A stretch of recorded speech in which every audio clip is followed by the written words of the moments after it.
10वीं कक्षा के सभी छात्रों का मैं शिकलगर सर आप सभीयों का तहे दिल से स्वागत करता हूँ। छात्रों, आज हम नवा पाठ जब तक जिंदा रहूं लिखता रहूं, इसके लेखक है विश्वनाथ प्रसाद तिवारी।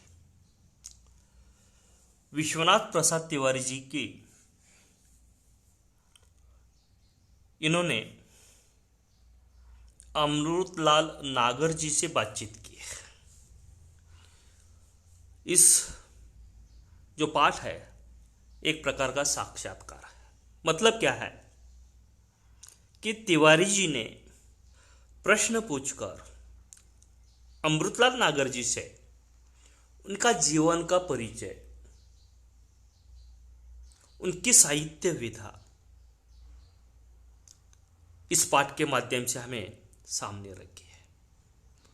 छात्रों, पाठ को आरंभ करने से पहले हम विश्वनाथ प्रसाद तिवारी जी की अल्पसा परिचय देखेंगे।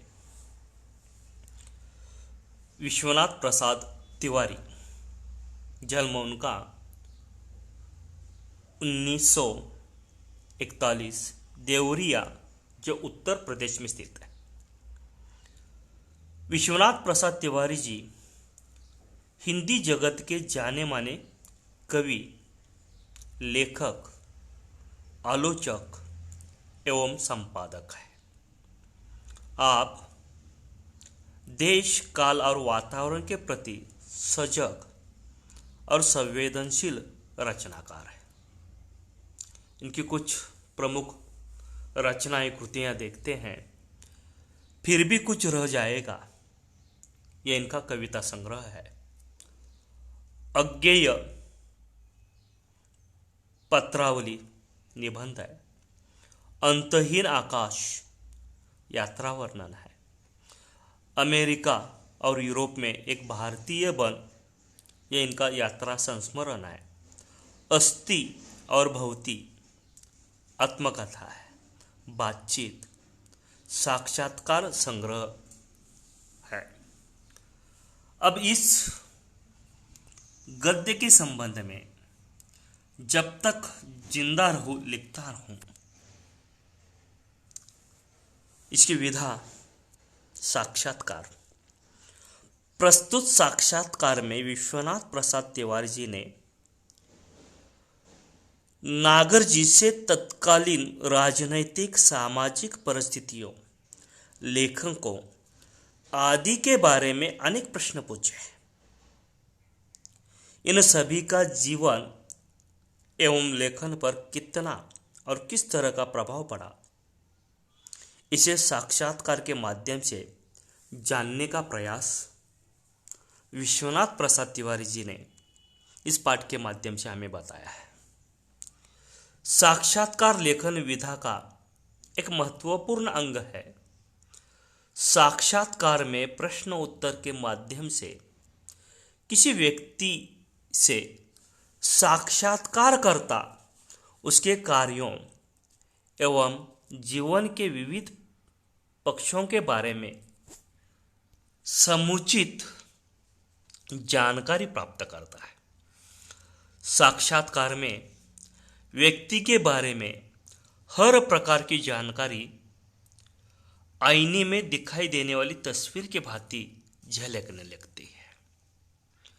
प्रस्तुत साक्षात्कार में विश्वनाथ प्रसाद तिवारी जी ने प्रसिद्ध लेखक अमृतलाल नागर से उनके साहित्य सृजन, साहित्य, उनकी लेखन प्रक्रिया, उनके समकालीन साहित्यकारों, तत्कालीन राजनैतिक एवं सामाजिक परिस्थितियों तथा उनकी कुछ प्रमुख कृतियों के बारे में अनेक प्रश्नों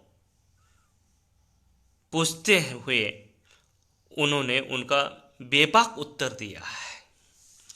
बेबाक यानी सही, बेधड़क उत्तर दिए। तो देखते हैं छात्रों, विश्वनाथ प्रसाद जी ने अमृतलाल नागर जी से की हुई बातचीत छात्रों, आपको अपनी किताब और नोटबुक सामने लेनी होगी। कुछ इसमें नए शब्द है, कठिन शब्द है, इनका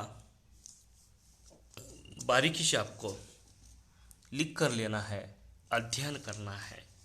तो देखते हो छात्रों, जब तक जिंदा रहूं लिखता रहूं, पन्ना नंबर 82। अमृतलाल नागर जी से विश्वनाथ प्रसाद तिवारी जी की बातचीत। यानी यहाँ पर लेखक विश्वनाथ प्रसाद तिवारी जी ने बातचीत के माध्यम से, प्रश्नों के माध्यम से अमृतलाल नागर जी से प्रश्न पूछकर उनकी जीवन की जानकारी, साहित्य की जानकारी, सृजन की जानकारी, तत्कालीन राजनीतिक की जानकारी यहाँ पर प्राप्त की है। तिवारी जी प्रश्न पूछते हैं नागर जी से, नागर जी, मैं आपको अपने लेखन के आरंभ काल की ओर ले चलना चाहता हूं कि आप जो आरंभ में आपने लेखन कार्य शुरू किया, उस काल में मैं आपको ले जाना चाहता हूं। जिस समय आपने लिखना शुरू किया, उस समय का साहित्यिक माहौल क्या था? नागर जी, जब आपने शुरू में लिखना शुरू किया था, उस समय साहित्यिक लेखन के माहौल उस समय क्या था? किन लोगों से प्रेरित होकर आपने लिखना शुरू किया और क्या आदर्श थे आपके सामने? आपने जो लेखन करने को शुरुआत की, उस समय आपके सामने कौन से लेखक आदर्श थे और आपने लेखन क्यों शुरू किया? इस प्रश्न का उत्तर अमृतलाल नागर जी देते हैं। देखो छात्रों, क्या जवाब देते हैं खुलकर। लिखने से पहले तो मैंने पढ़ना शुरू किया था। देखो छात्रों, हम भी परीक्षा में प्रश्न को उत्तर लिखने से पहले, उसके पहले हम पढ़ाई करते हैं। जब हम पढ़ाई करते तभी हम लेखन कर सकते हैं। तो नागर जी कहते कि देखो, लिखने से पहले मैंने तो पढ़ना आरंभ शुरू किया था। आरंभ में मैंने कवियों को ही अधिक पढ़ता था। यानी अमृतलाल नागर जी ने आरंभ में कविता पढ़ना अधिक से अधिक पसंद की थी। स्नेही जी, अयोध्या सिंह उपाध्याय की कविताएं ज़्यादा पढ़ी। नागर जी ने सबसे ज़्यादा कविता अगर किसकी पढ़ी हो तो वो है स्नेही जी और अयोध्या सिंह उपाध्याय जी की। छापे का अक्षर मेरा पहला मित्र था। जो कविता संग्रह कहे गए, छापे का अक्षर, यह इनका पहला मित्र था। घर में 2 पत्रिकाएं मंगाते थे मेरे पितामह। पितामह का मतलब है दादाजी, पिता के पिता। नागर जी कहते हैं कि हमारे घर में पहले 2 पत्रिकाएं मांगा करते थे हमारे दादाजी। एक का नाम है सरस्वती और दूसरी का गृहलक्ष्मी। यानी अमृतलाल नागर जी के घर में 2 पत्रिकाएं आते थे, उनका नाम है सरस्वती और गृहलक्ष्मी। उस समय हमारे सामने प्रेमचंद का साहित्य था, कौशिक का था। जो उपन्यासकार हम कहते हैं जिन्हें प्रेमचंद, उनका ही साहित्य था, कौशिक का भी था। आरंभ में बंकिम के उपन्यास पढ़े, लेकिन अमृतलाल नागर जी ने, प्रेमचंद थे, कौशिक थे, फिर भी उन्हें शुरू में बंकिम के उपन्यास उन्होंने पढ़े।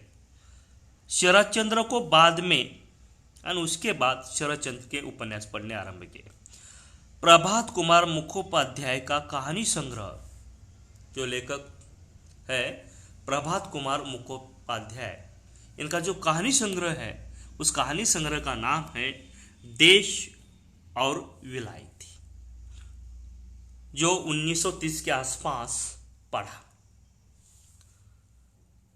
उपन्यासों में बंकिम के उपन्यास 1930 में ही पढ़ डाले। अमृता नागर जी कहते हैं कि उपन्यास जो है वो बंकिम के उपन्यास उन्होंने 1930 में पूरे पढ़ डाले थे। आनंद मठ, देवी चौधरानी और एक राजस्थानी थीम पर लिखा हुआ उपन्यास उसी समय पढ़ा था। उन्होंने कौन कौन से उपन्यास पढ़े? आनंद मठ, देवी चौधरानी और राजस्थानी थीम यानी विषय, राजस्थान के विषय पर लिखे हुए उपन्यास था, वो भी उन्होंने पढ़ा था। तिवारी जी अगला प्रश्न पूछते हैं, क्या यही लेखक आपके लेखन का आदर्श है? अमृतलाल जी, क्या आपके जो लेखक है, जो बंकिम या प्रभात कुमार मुखोपाध्याय,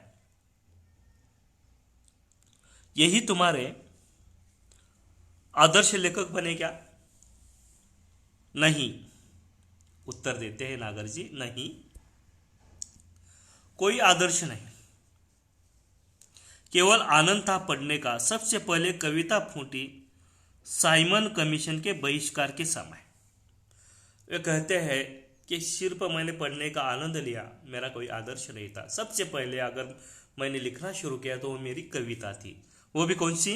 साइमन कमीशन के बहिष्कार, त्याग करना। जब लाला लाजपत राय ने साइमन गो बैक के नारा दिया था, उसके ऊपर उन्होंने एक कविता लिखी थी लगभग 1928 से 1929 में। लाठीचार्ज हुआ था, इस अनुभव से ही पहली कविता फूटी और इसी अनुभव से अमृता नागर जी की एक पहली कविता फूटी। उस कविता का जो थी वो थी, कब लोग कहो लाठी खाए। इसे ही लेखन का आरंभ मानिए। यानी अमृतलाल नागर के लेखन का आरंभ, शुरुआत अगर कोई होगी वो कविता है, वो कविता है कब लोग कहो लाठी खाए। तिवारी जी प्रश्न पूछते हैं, इस घटना के बाद आप राजनीति की ओर क्यों नहीं गए? देश को आजाद करने के लिए जो साइमन कमीशन को गो बैक कहा गया था, इस घटना के बाद आप राजनीतिक की ओर क्यों नहीं गए? अमृता नागर जी कहते हैं, नहीं गया।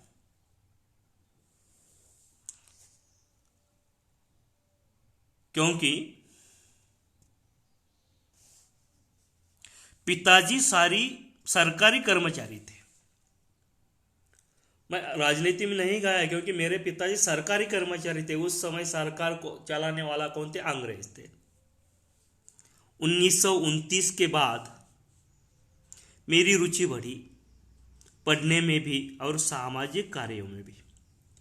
1929 के बाद अमृता नागर जी की रुचि आवड़ यो सामाजिक कार्य और पढ़नों में भी लगी।